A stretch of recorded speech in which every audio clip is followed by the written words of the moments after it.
So I just wanted to, everyone does know Tangelene, but if you could just do a little introduction for us, tell us projects you're just came out that people might not know about. Yes. Well, I'm Tangelene. I was a composer for Warrior Nun season 2, and I'm just happy to be here. Happy to be here. Most recent project is Aquafina's Nora from Queens on Comedy Central. But I'm here for Warrior Nun, so. I know. I'm going to let Coco and Vic do this one with you, the musical people together, and I'm going to step back. What time is it there for everyone? It's too late. It's 12:48 a.m. for me at the moment, so I am, yeah. Yeah, it's almost 2 a.m. for me, but it's okay. It's 2 a.m. for you? Don't worry, I woke up from a nap. I had a nice nap. Had a nap. So, okay. yeah. Good. We are surviving on vibes. So it's earlier for you. Nice. Speaking of time, how long do you have with us, just so we have an idea of like? I have about a half hour, if that's cool. I know you have someone else at 5:30, right? Is that what's going on? Yeah, we have David Hayter next. Oh, nice. Yeah. Cool. Okay, so should we get into it? So for anyone in the audience who doesn't understand what the job of a composer entails, could you give us like an outline of the process from getting the job to hearing it in the show? The process, oh my goodness. Well, there's a lot. It's pretty extensive, I would say, and it varies depending on the project. For TV, I'm lucky enough to usually get involved in the script phase, so I really love digging into the scripts and coming up with early theme ideas for different characters. And once I receive the cuts, I start scoring to picture and using the different themes that I created for the different characters as they occur throughout the season, and developing those themes as we move through the season. And it's a lot of fun. It's great to have multiple episodes to build. Hopefully that explained a little bit. Yeah, it did. Thank you. Sometimes people can be a bit confused, as you know, so it's always good to have a good baseline of understanding just to start with. Indeed. And I have a question actually regarding your story with music. So what was the piece or composer that basically changed your view about music and made you pursue the career path? What made me want to pursue this career path? Indeed. Oh, well, I was always like a huge movie fan. I was always really creative. I loved like running around with my little camcorder, making home movies. And it was really when I started like downloading soundtracks from this thing called LimeWire, which you might not all know, but it was a way to basically download whatever you wanted as an MP3. And I would just put these little pieces of music from my favorite scores to these short films I was making in my free time. And then I realized it was really influencing the way I would edit the short films, and that I was like a lot more musically inclined. And I used music as a way to influence my decisions visually. So that's what made me want to pursue film scoring. That's amazing. Thank you. Oh, someone said our virus-riddled PC. Coco, you're on mute. I know. I know. Someone just says those were the days. Those were. So what would you consider the most challenging aspect of composing music? I mean, I would say the most challenging, but equally the most fun, is finding ways of reinventing yourself between projects. I feel like I tend to move pretty easily between different genres, but with that requires a lot of digging inwards and finding new ways of creating new sounds and new themes and different styles. So it can be daunting sometimes at the start of a new project, but definitely taking the extra time to try and reinvent yourself at the start of each project. Yeah, thanks. It can be tempting to go straight back to what we're used to, which is something I struggle with quite a lot. Is like, oh, I like these instruments, I like this drum, just straight back into that. I think it's good. It's finding that balance, and I feel like each year that goes by, you add more life experiences to the pot, more musical influences to the pot, and then it becomes a part of your sound and a part of evolving your sound. So it's a lifelong process. And another question I have, because we know that music industry is largely male-dominated industry. And what are your thoughts on small participation of women in this industry? And how do you think it can evolve within years?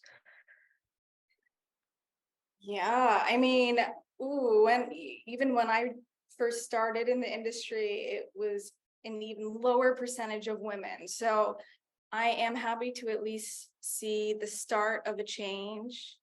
We're still in moments of like talking about it, but also progress has been made.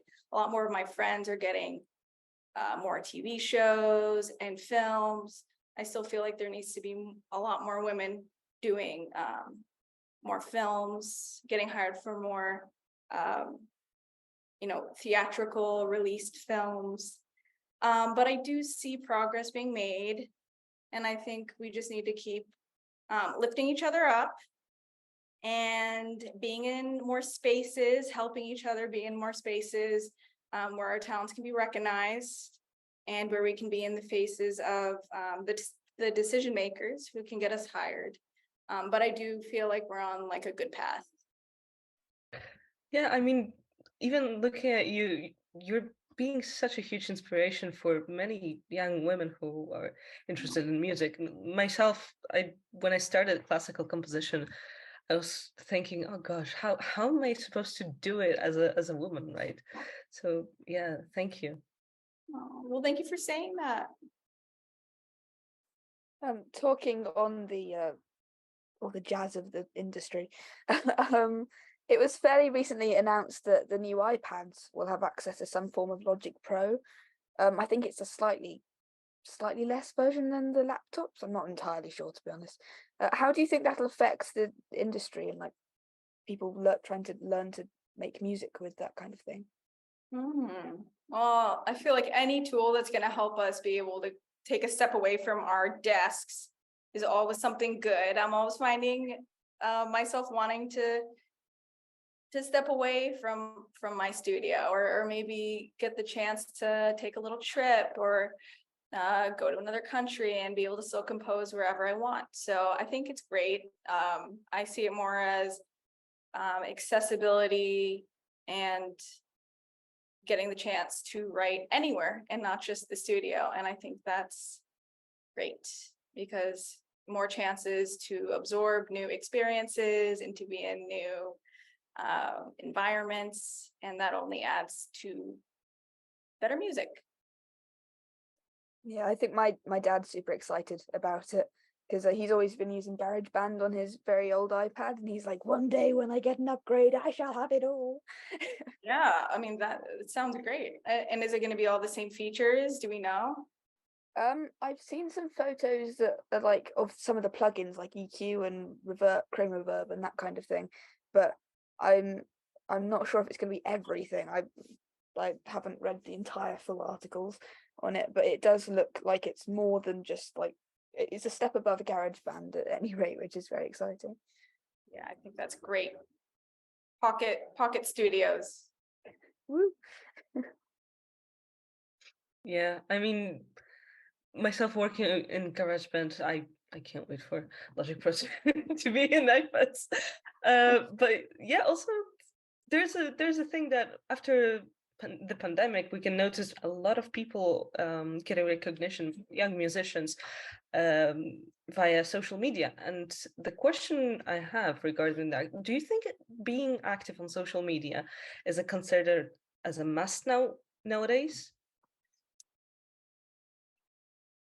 No, if it's a must, it definitely helps increase your visibility. So I would say it's just an added bonus, but I would definitely try to find ways of balancing real life friendships and meeting new people in real life as well as social media. But I think social media can be a great starting point to establishing a new relationship that can be developed in real life. Yeah, I mean, real life networking is a quite rare thing nowadays, isn't it?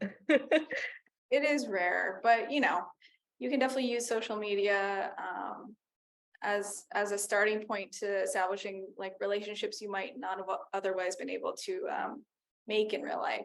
So that is the one benefit. Awesome, thank you.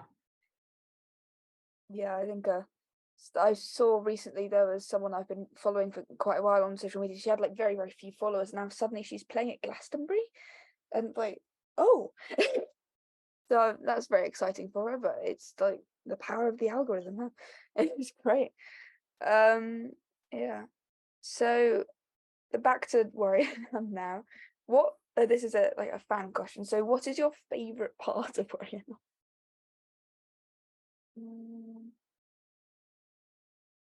The full execution of the series as a whole is sort of my favorite part.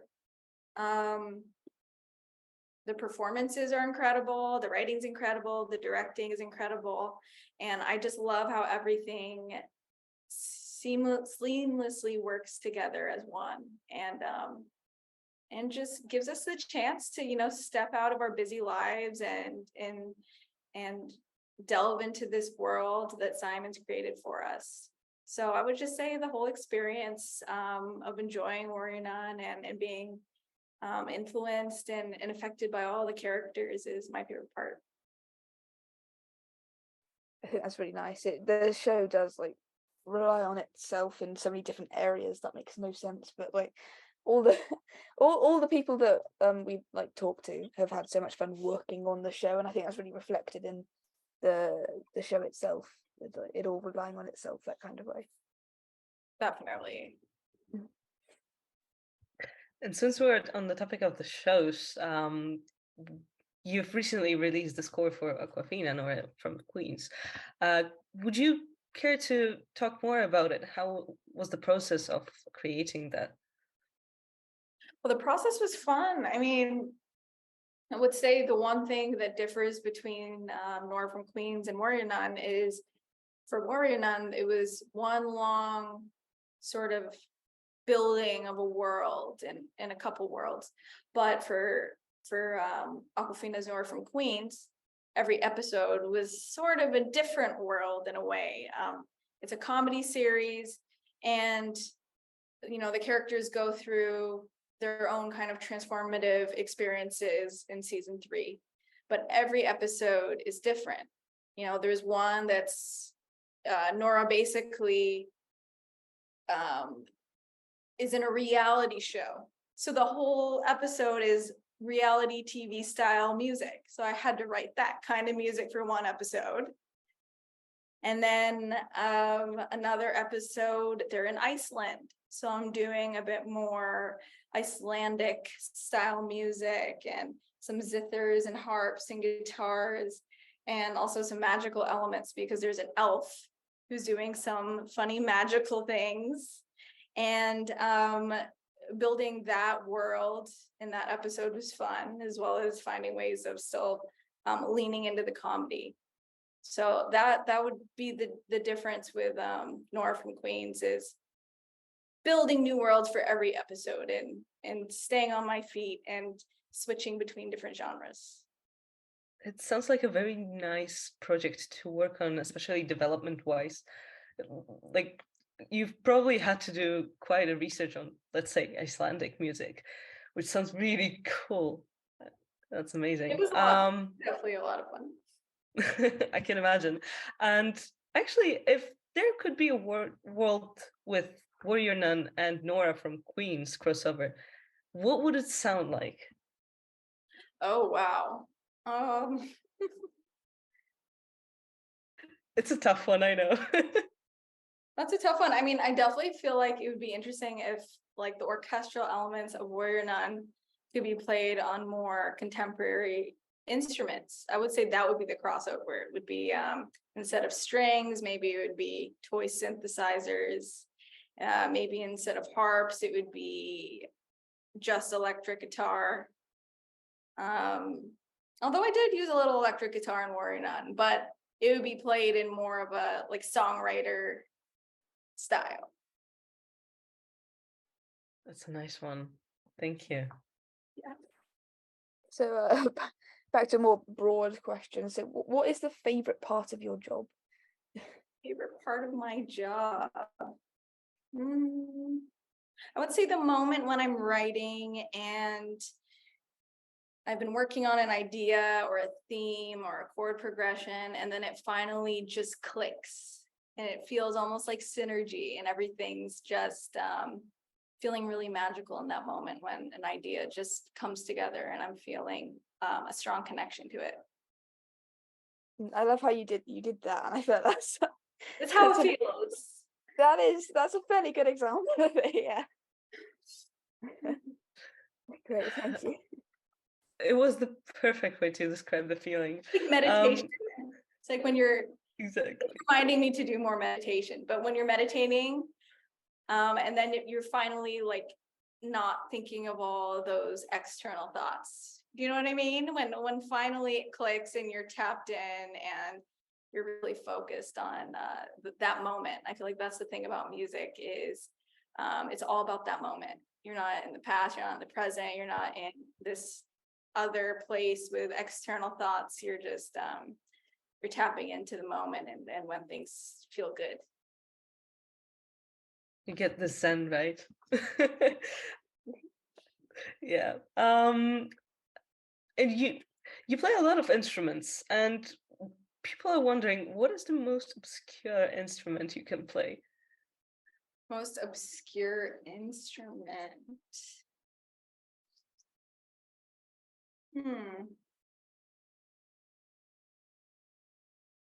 What is most? I mean, I've played on many obscure instruments, but I remember, okay, this is really random, but I remember one time I really wanted a slide whistle for no reason. And I was just like playing the slide whistle. I'm like, maybe one day I'll use it for something. And then I lost it for probably like 6 years. And I just found it.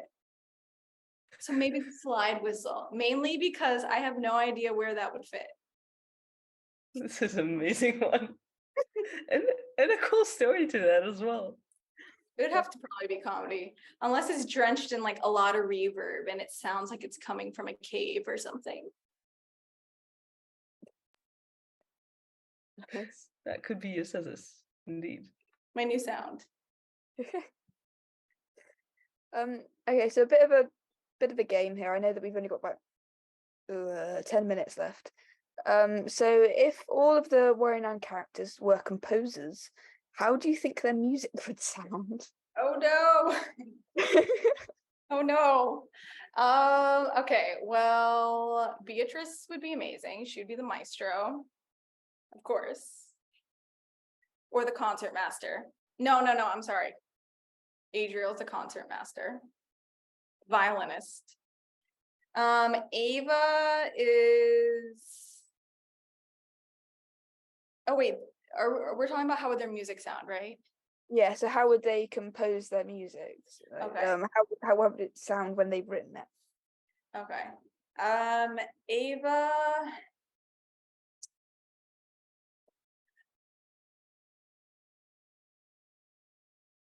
I feel like Ava would have like 15 versions.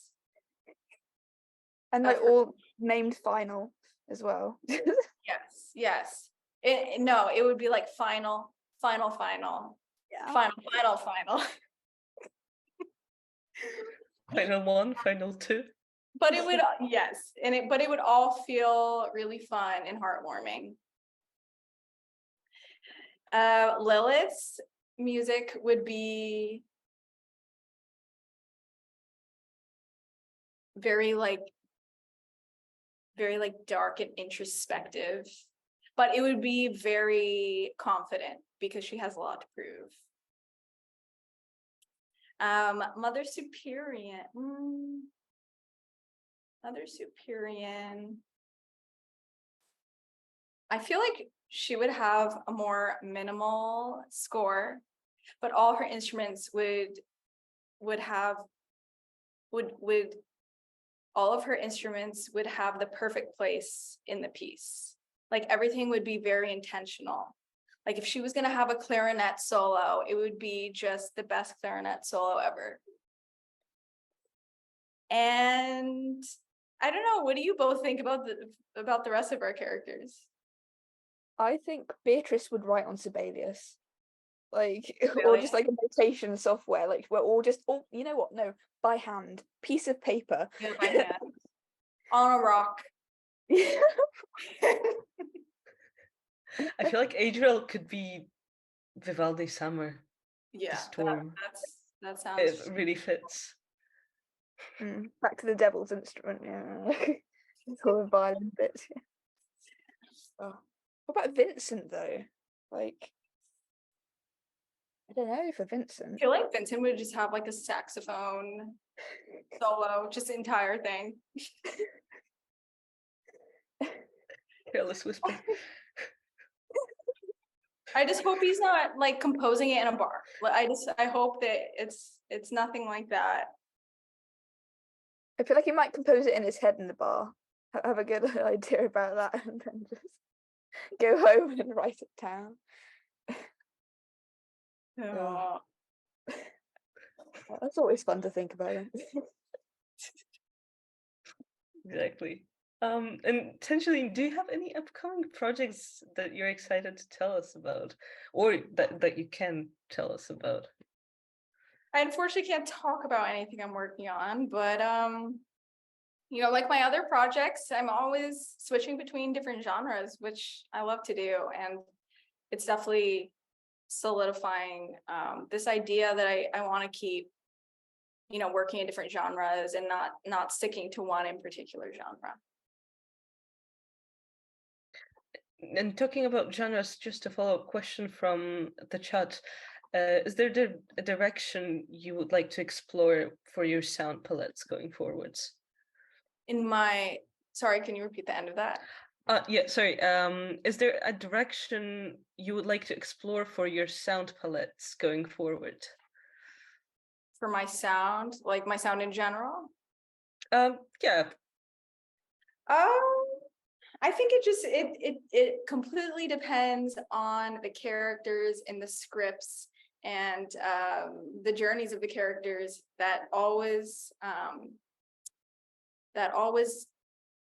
gives me a starting point and a basis of how I want to explore music and sound. That's a really nice answer. That's great, thank you. Have we got about 5 minutes left with you? Is that right? Yeah, that's cool. Okay. In which case, in order to show our appreciation to you as a guest, we're going to allow people to turn their cameras on to wave. I don't know how to do that, so hey, there we go. We've got People it. are cheering. Wonderful. Everyone should be allowed to. Yeah. It's a party. Party! I hope everyone's not tired. Thank you all for coming on. Oh, hello. Anybody else want to jump on? There's a lot more people on here than It's okay. I know if you're tired, I don't want anyone seeing me when I'm tired. there's at least 40 people on here. So, we're almost 6 months into this fight. And we're still going.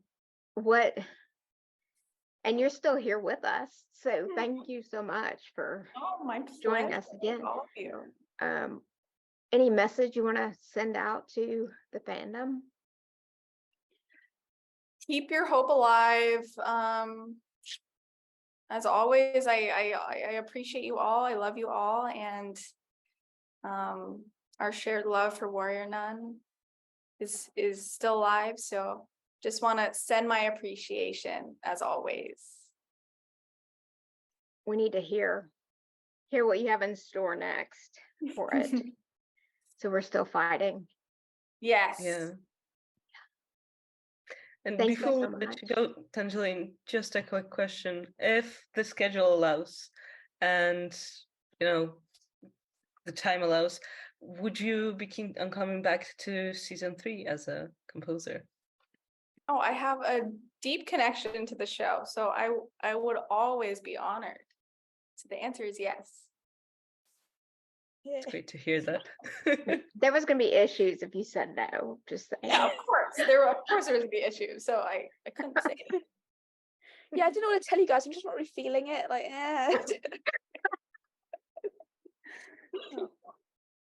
Well, we deeply appreciate you. Thank you so much for joining us and for answering our questions. Oh, of course, my pleasure. Thank you all for having me. I'm always honored to speak with you all, and yeah, I hope everyone has a great rest of your night or morning, wherever you are.